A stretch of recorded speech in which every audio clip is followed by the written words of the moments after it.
So good morning everyone. I am Ranjana Nan. So today we will discuss about the topic FIR. So one by one we will discuss the different aspects of FIR.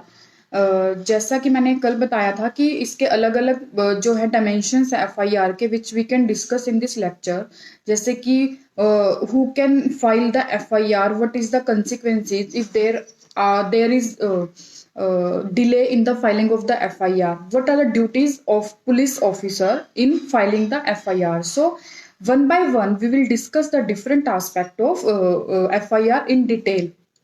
So let's start with the topic FIR. FIR is not defined in the CRPC. 154 of the CRPC provides for the procedure of FIR. As such FIR जो है defined नहीं किया गया है CRPC में. So what is FIR? अगर FIR means the first information report. So the first information report जो कि the informant whenever there is an offense is committed, the information given to the police officer first in point of time, that is called FIR. तो जो सबसे पहले police officer को जब भी कोई क्राइम कमिट होता है, पुलिस ऑफिसर को जो इन्फॉर्मेशन दी गई है उसको हम FIR बोलते हैं. तो क्या every information given to the police officer is FIR? तो answer is no. Only those information which discloses the commission of an offense that is termed as an FIR. So जो भी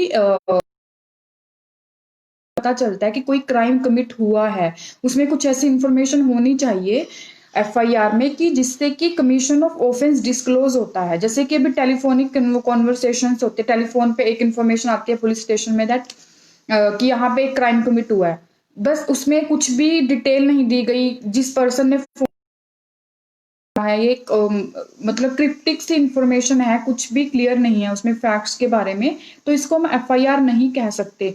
but if the person telephone करता है police station में और बोलता है कि इस जगह पे ऐसे से ये क्राइम कमिट किया गया है, ऑल्दो सारी डिटेल्स क्राइम की नहीं दी गई है, यह भी नहीं बताया गया कि किसने ऑफेंस कमिट किया था, कौन विटनेस है, ऑल्दो सारी डिटेल्स उसमें नहीं है, but still if there is commission of an offence, अगर इतनी इन्फॉर्मेशन उसमें दी गई है कि कोई ऑफेंस कमिट किया गया, that is a cognizable offence has been committed, तो उस केस में इसको हम FIR कंसीडर करेंगे.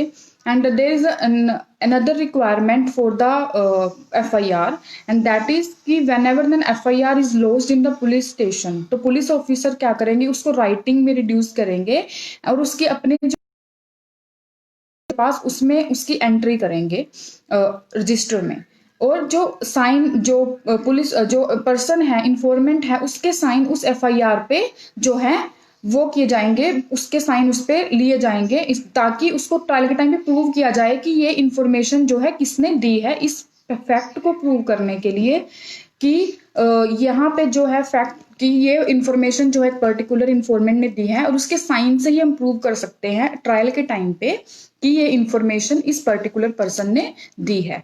और जो पर्सन है इन्फॉर्मेंट है जिसने कि FIR दर्ज कराई है पुलिस स्टेशन में जाके, उसको इमीडिएटली कॉपी ऑफ FIR जो है उसको अवेलेबल की जाएगी, उसको साथ के साथ कॉपी ऑफ FIR दी जाएगी उस पर्सन को. So first of all what is the importance of FIR की इम्पोर्टेंस क्या है. FIR जो है सबसे पहले फाइल की जाती है whenever there is a commission of a crime. तो FIR जो है सबसे पहला स्टेप होता है. मेन पर्पस क्या है क्रिमिनल लॉ का, टू पनिश द एक्यूज. तो पनिश करने के लिए एक्यूज को जो FIR है वो क्रिमिनल लॉ की जो प्रोसेस होती है उसको इनिशिएट करती है, यहां से इनिशिएट होती है क्रिमिनल लॉ प्रोसेस. तो FIR plays very important role in the trial of an offence to punish the guilty person जिसने कि क्राइम कमिट किया है.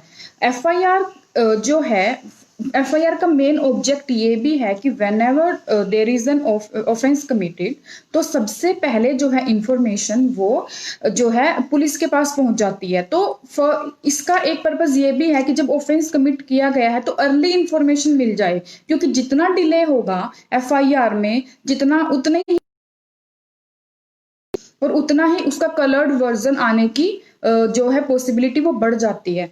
तो कि ट्रुथफुल वर्जन जो है FIR का वो पहुंचे, इसीलिए जो ये एक रिक्वायरमेंट है कि जो FIR है वो एज सुन एज पॉसिबल वो जो है रिकॉर्ड होनी चाहिए. लेकिन इसका ये जो एज सुन एज पॉसिबल तो ठीक है कि एफआईआर जो जितनी जल्दी, लेकिन अगर यहाँ पे रिजनेबल डिले है, फॉर एग्जांपल जो पुलिस स्टेशन था वही क्राइम के सीन से 25-30 किलोमीटर दूर था और उसके 2-3 घंटे के बाद क्राइम कमिट करने के बाद एफआईआर दर्ज हुई, तो यहाँ पे रिजनेबल एक्सप्लेनेशन है कि पुलिस स्टेशन और जहाँ पे इंसिडेंट हुए वहां पे जो है डिस्टेंस की वजह से थोड़ा डिले हुआ है। तो जो एफआईआर है उसका जो मेन पर्पस है वो यही है कि एक तो अर्ली इंफॉर्मेशन मिल जाए क्राइम की, सेकेंडली कि अगर उसमें कोई मैनिपुलेशन की जो पॉसिबिलिटी है, क्योंकि जितना ही टाइम जो है पार्टीज लेंगी एफआईआर को दर्ज कराने में, तो वहां पे उसके फैब्रिकेट होने की और मैनिपुलेशन होने की, हो सकता है एक्यूज को रोंगली इम्प्लीकेट कर दिया जाए, जिसने ऑफेंस नहीं किया उसको भी इम्प्लीकेट कर दिया जाए। तो इन सब सिचुएशंस को अवॉइड करने के लिए ये बोला जाता है कि एफआईआर जो है वो एज सुन एज पॉसिबल वो हो जानी चाहिए, अनरीजनेबल डिले नहीं होना चाहिए in the filing of the FIR.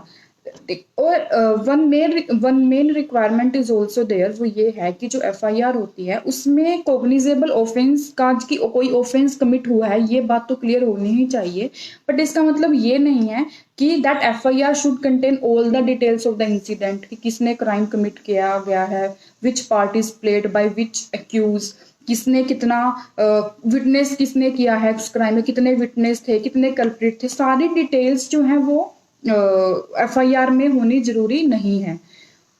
और ना ही हम ये बोल सकते हैं कि अगर एफआईआर में पूरी डिटेल्स नहीं है कि एफआईआर जो फैब्रिकेटेड थी वो ट्रू नहीं है, वो फॉल्स है। For example there was a murder committed in the house and the mother of the victim, एक मान लो एक टेक एन एग्जांपल कि 16 साल का लड़का था जिसको कि who was killed by the culprits in the murder, तो उसकी जो मदर है वो पुलिस स्टेशन जाती है, तो जो है वो 4 एक्यूज थे वहां पे जो मर्डर करने आए थे, लेकिन वो 2 एक्यूज का नाम ही लेती है एफआईआर में। तो क्या हम ये बोल सकते हैं कि एफआईआर में 2 एक्यूज का नाम लिया था और बाद में उसने अपनी स्टेटमेंट जब पुलिस को दी उसमें बोला कि 4 लोग आए थे, लेकिन एफआईआर में उसने 2 का नाम ही लिया है। तो क्या हम एफआईआर या आप ये बोल सकते हैं कि एफआईआर जो है that was a not a true version of the incident? तो आंसर इज नो। क्यों? क्योंकि जब भी कोई क्राइम कमिट होता है तो उसकी मदर उतने ट्रोमा में होगी, she may not be able to recall the persons at that point of time. तो इस सिचुएशन ऐसी सिचुएशंस में हमें हर एक फैक्ट्स एंड सिचुएशंस के हिसाब से जो है हर केस के हिसाब से उसको जो है देखना पड़ेगा। और अगर लगता है कि अगर सर्कमस्टांसिस को देखते हुए लगता है कि जो डिले था एफआईआर होने में या फिर जो कि उसकी जो स्टेटमेंट थी उसमें कितनी कॉन्ट्राडिक्शन है, और उसके आधार पे ही हम जो है एफआईआर को उसकी ऑथेंटिसिटी को देखेंगे। तो जो एफआईआर की जितनी जल्द की एज सुन एज पॉसिबल वो एफआईआर होनी चाहिए, तो उसका मेन रीजन ये भी है to attach the authenticity with the FIR. So next point we will discuss about FIR. What are the duties of the police officer after the lodging of the FIR? The first duty is to send the status report to the magistrate. तो जो जब भी FIR laws हो जाती है उसके बाद जो पुलिस ऑफिसर होता है वो सबसे पहले उसका टास्क होगा कि वो जो एफआईआर है उसकी कॉपी मैजिस्ट्रेट के पास भेजे। द मेन रीजन क्या है मैजिस्ट्रेट के पास कॉपी भेजने का, वो ये है कि एक तो जब पुलिस ऑफिसर स्टेटस रिपोर्ट भेजता है एफआईआर की कॉपी जो मैजिस्ट्रेट है उसको भेजता है, तो ही विल मेंशन कि वेदर इन्वेस्टिगेट द ऑफेंस और not, first of all. And second, magistrate के पास ये इंफॉर्मेशन पहुंच जाएगी कि कोई ऑफेंस है जो कमिट हुआ है उसके रिगार्डिंग कोई इन्वेस्टिगेशन चल रही है। तो इन केस अगर पुलिस ऑफिसर स्टेटस रिपोर्ट में ये अपना ओपिनियन देता है कि वो जो है इन्वेस्टिगेट नहीं करेगा ऑफेंस को, may be due to any circumstance की कोई जिस्ट ही नहीं है, जो ऑफेंस कमिट हुआ है उसके इंग्रेडिएंट्स ही नहीं है, फुलफिल ही नहीं हो रहे हैं, ऑफेंस कमिट ही नहीं हुआ है, और वो इस रीजन की वजह से उसको लगता है कि no case has been made out against the accused, और वो इस बेसिस पे लिख देता है कि हम इन्वेस्टिगेट नहीं करेंगे। तो इस केस में मैजिस्ट्रेट जो है अगर उसे लगता है मैजिस्ट्रेट को लगता है कि that offence has been committed which require investigation, तो उस केस में मैजिस्ट्रेट यहाँ पे क्या है पुलिस ऑफिसर को under section 156(3) of CRPC direct कर सकता है टू इन्वेस्टिगेट द ऑफेंस। और एक रीजन और है मैजिस्ट्रेट के पास स्टेटस रिपोर्ट भेजने का, वो ये है कि जब मैजिस्ट्रेट के पास रिपोर्ट भेजी जाती है तो एफआईआर की कॉपी दी जाती है। तो एक बार एफआईआर की कॉपी मैजिस्ट्रेट के पास गई तो उसके बाद जो एफआईआर की कॉपी पुलिस के पास है उसमें कोई भी जो है इम्प्रूव मूवमेंट नहीं कर सकती है पुलिस, उसमें कोई भी एग्जैजरेशन और किसी के एडिशन नहीं कर सकती है, और ना ही उसके फैक्ट्स को मैनिपुलेट कर सकती है। तो एक तरह से ये जो है एक सेफ गार्ड भी है कि स्टेटस रिपोर्ट पुलिस के पास जो है साथ के साथ जानी चाहिए, जैसे ही FIR लॉज होती है पुलिस स्टेशन में। बट अगर अब नेक्स्ट पॉइंट आता है कि what are the duties of police officer in case after the registering of the FIR। So whether police officer is bound to register the FIR, या फिर उसके पास डिस्क्रिशन है that he can deny the registration of the FIR। So there are several judgments of the Supreme Court wherein it was held that police officer has no discretion कि वो register करने से FIR को मना कर दे। He is duty bound to register the FIR. I will cite some of the judgments of the Supreme Court, that is State of Haryana versus Bhajanlal, जिसमें कि supreme court ने बोला कि there is no discretion on the part of the police officer, he is duty bound to register the FIR। And second is Prakash Singh Badal versus state of Punjab. इस case में भी same बोला गया था कि पुलिस ऑफिसर है वो ड्यूटी बाउंड है। लेकिन there was another judgment of Lalita Kumari versus state of UP, जिसमें कि सुप्रीम कोर्ट ने 5 जजेस बेंच को इस क्वेश्चन को रेफर कर दिया था कि वेदर की पुलिस ऑफिसर के पास डिस्क्रिशन होनी चाहिए या they are bound to register the FIR। तो वहां पे स्ट्रॉन्ग पॉइंट रेज किए गए थे इस फेवर में कि पुलिस ऑफिसर के पास डिस्क्रिशन होनी चाहिए, जिनमें से एक पॉइंट ये था कि इफ अगर सोसाइटी के पास राइट है कि अक्यूज को पनिशमेंट मिले और विक्टिम के पास भी राइट है कि उसको जस्टिस मिले, तो सेम वे अक्यूज के पास भी राइट होना चाहिए कि अगर there is a false FIR तो उस केस में उसको उस FIR को रजिस्टर ना किया जाए। एंड सेकंड कि after filing of the FIR, second जो कंटेंशन थी इस केस में वो ये थी कि अगर after the filing of the FIR police officer status report में लिख सकता है कि he is not going to investigate the offence, तो अल्टीमेटली यहाँ पे पुलिस ऑफिसर डिनाई कर रहा है इन्वेस्टिगेशन करने से after the filing of the FIR। तो रिजल्ट तो सेम निकल रहा है कि वो इन्वेस्टिगेट नहीं कर रहा है और FIR हो चुकी है। तो इससे अच्छा तो उसको पहले से डिस्क्रिप्शन दे दी जाए कि अगर उसे लगता है कि ट्रुथफुल नहीं है, ऑथेंटिक नहीं है इन्फॉर्मेशन, तो वो उसको रजिस्टर करने से मना कर सकता है। लेकिन Lalita Kumari versus state of UP में सुप्रीम कोर्ट ने बोला कि नहीं, जो पुलिस ऑफिसर हैं उनके पास कोई ऑप्शन नहीं है except to register the FIR। उनके लिए कंपलसरी है FIR को रजिस्टर करना, क्योंकि वो अपनी जो पावर है उसको मिसयूज भी कर सकते हैं। जैसे अगर फॉर एग्जांपल पुलिस कस्टडी में एक बॉय होता है, he was in the police custody और उसका मर्डर हो जाता है, पुलिस वाले बोलते हैं कि ये मर्डर नहीं था, ये तो एक्सीडेंट था, और वो मना कर देते हैं उसका FIR करने से। और तो इस केस में सुप्रीम कोर्ट ने बोला कि ये पुलिस के पास पावर नहीं है कि वो ये देखें कि वेदर ऑफेंस जो है वो कमिट हुआ है या नहीं हुआ है, जो इन्फॉर्मेशन है वो ट्रुथफुल है या नहीं है, फॉल्स है या ट्रू है। तो पुलिस ऑफिसर के पास ये पावर नहीं है, they are duty bound to register the FIR। So police officer जो है उनको उनके वो ड्यूटी बाउंड होते हैं FIR को रजिस्टर करने के लिए। वो ये नहीं देख सकते FIR रजिस्टर करने से पहले whether the information is credible और नॉट, और या फिर वो ऑथेंटिक है या नहीं है। तो इन जो पुलिस ऑफिसर है इन केसेस में तीनों में स्टेट ऑफ हरियाणा, भजनलाल, प्रकाश सिंह बादल और ललिता कुमारी, तीनों में ये बोला गया था कि पुलिस ऑफिसर जो है they are bound to register the FIR। So next point is कि what is the consequences if there is a delay in one more point was there that what are the options available to the informant if police officer despite, वैसे तो supreme court ने बोल दिया कि police officer is bound to register, वैसे तो supreme court ने बोल रखा है that police officer are bound to register the FIR, लेकिन still if police officer refuses to register the FIR, तो देन क्या क्या ऑप्शंस हैं जो अवेलेबल हैं इन्फॉर्मेंट के पास, वो क्या क्या स्टेप ले सकता है। तो first is he can go to the superior.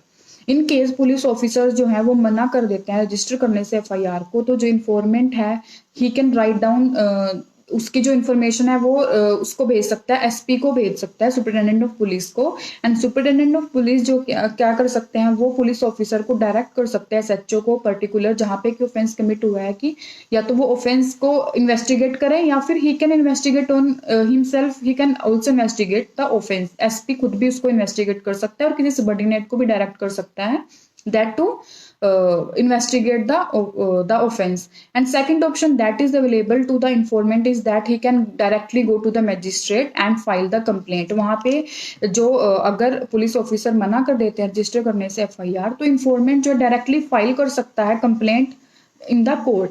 और कोर्ट क्या करेगी फिर, या तो कंप्लेंट की प्रोसीडिंग्स जो है वो फॉलो करेगी, या फिर पुलिस ऑफिसर्स को भी बोल सकती है कि वो इन्वेस्टिगेशन करें उस पर्टिकुलर ऑफेंस में। एंड द ऑर्डर जो है ये जो मैजिस्ट्रेट ऑर्डर करता है that is made under section 156 close 3 of the CrPC. And third जो ऑप्शन अवेलेबल है इन्फॉर्मेंट को, दैट इज कि मैजिस्ट्रेट डायरेक्टली वो एप्लीकेशन लगा सकता है 156 क्लोज 3 में, और मैजिस्ट्रेट जो है वो डायरेक्टली ऑर्डर कर सकता है इन्वेस्टिगेशन, वो पुलिस ऑफिसर्स को डायरेक्ट कर सकता है टू इन्वेस्टिगेट द ऑफेंस।